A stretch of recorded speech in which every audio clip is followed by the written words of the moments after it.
فأجاءها المخاض إلى جذع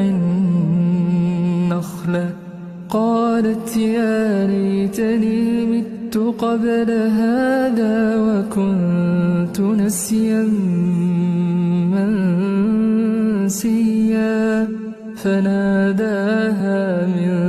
تحتها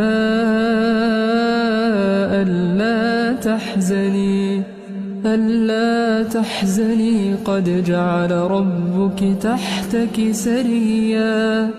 وهزي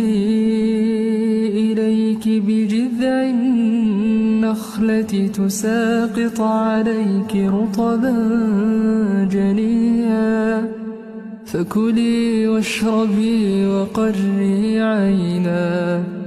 فإما ترين من البشر